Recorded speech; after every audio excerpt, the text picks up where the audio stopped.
coaches. Mary. So I have two things that are a priority. There's a lot of new staff members, so just even going at Athena and like having them actually look through it and like learn the different reports. And then also this the thing that Kate talked about with the looking at the IA that's coming up and just really breaking like it down, basically looking at power standards and really like breaking down those power standards, like what are the misconceptions that the kids will have. I think that some teachers do use it as the IA, they're like, oh, I'll just like teach those, those types of questions, and then we get to the CMT and there's like some key elements missing. So really like this tool. And Mary, just a quick plug. In last week's school leader memo, I think it was last week's, there are a number of Athena webinars coming up. 2 sort of generic, just here are the reports, here's what's new. And then 4 led by Team Teaching and Learning on item analysis using Athena, so they're content specific. Please take advantage of those and sign your teachers up and have them do that.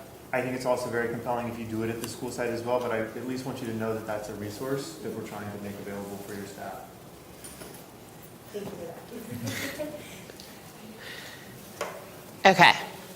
We're going to keep moving because I know 7 o'clock is coming. So next one is analysis. Just sort of the level of analysis you want people to be able to do on the day itself takes a lot of pre-work, and there are a few examples in tab 6 to show what different grade teams did at Elm City last year. So the first example is a 3rd grade reading example that Zach Vos put together, and this is in here just to demonstrate sort of the level of pre-work that is really effective. So yeah, it's the first thing in tab 6, and he put the goals for the meeting front and center. Then if you flip it over, there's sort of a high-level analysis of results, like where are we with our F&P levels, what are trends over time with open-ended and multiple choice responses on the IA. And then they delve right into wrong answer analysis, and he pre-selected the questions. So again, we're not like all looking for the red standards together. He sort of looked at what did they do really poorly on and what is coming up in 4th grade. So for each question, he listed the question from the IA and then listed how that same standard will be tested in 4th grade. And part of that is because we want to plan for what's coming up next, but the other part of that is just to see 2 different ways the standard is tested to try to avoid some of that teaching the question type of thinking. So the other thing you want to do if you do something like this is bring the actual staple cutoff tests themselves to the meeting so that you can look at what kids actually wrote for the open-ended responses.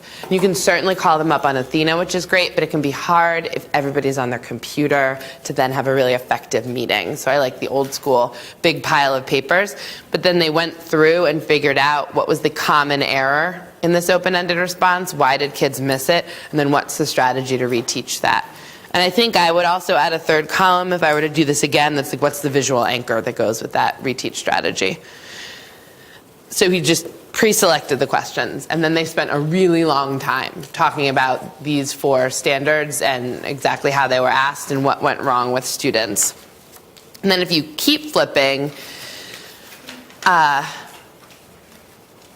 and then they just looked at 2 multiple choice questions, and this is just another example of how helpful shared ownership is, because I am not close enough to 3rd grade reading data to have gotten this, but he's got these examples here of student open-ended responses, and he's asking his team to guess what the F&P level was of the student who responded.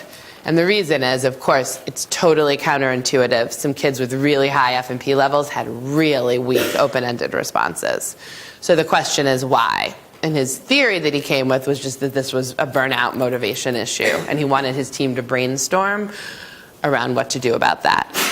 But again, he had to spend a lot of time in the data to notice the correlate, to notice that kids with high F&P scores were sometimes doing really poorly, and kids you would not expect were writing really high quality open-ended responses. And then they did some analysis of students' F&P levels.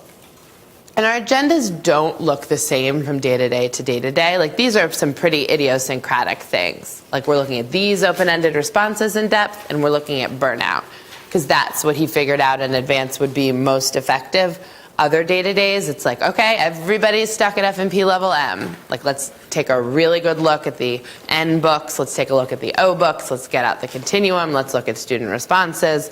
So these do vary a lot in response to what students are doing. And so you do want to have lots of brains at work on them. So that's that example. Then the next example is one that I wrote for a kindergarten reading data meeting last February, and this is in there just to show, if you're not sure your team knows how to look really thoroughly at the data, some ways to help guide them. So first are just the basic like graphs, how we're doing towards our goals. And then you get into standards and skills to reteach, and there's sort of this big table with different categories like letter, name, and sound, phonemic awareness, running record miscues. That they had like a week or two in advance, and this is what they went through with coaches in order to look at F&P and STEP running records, because they wasn't sure the kindergarten team last year would look at a running record and comprehension responses and be able to pull out the most important points. So these are like the questions that you ask as you're looking. You know, like, what is the miscue? Is it substituting words that make sense but don't match visually? Is it putting in words that make no sense but have similar letters? So we went through all that in advance, and people came to the meeting ready to talk about key things to do moving forward. On that, were they Yep. actually doing hatch marks? Like, so every time I see it, I'm putting a little hatch mark beside that one particular thing, and then I come back and look and see, okay, there were 6 hatch marks, again, substituting words that make sense but don't match the point. Or was it more binary, yes, no? That's a great question. So they had this as a guiding document when doing the DDP. So a lot of what I do with people in coaching meetings doing the DDP was something like that.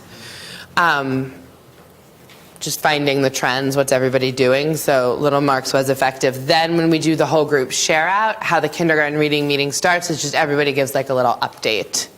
You know, like, here are 3 things that are going really well in my group. Like, here are the most pronounced errors. You know, like making a lot of semantic miscues, R-controlled vowel spellings, and, you know, beyond the text questions, for example. And then we see what lines up and then get together in teams to tackle those problems.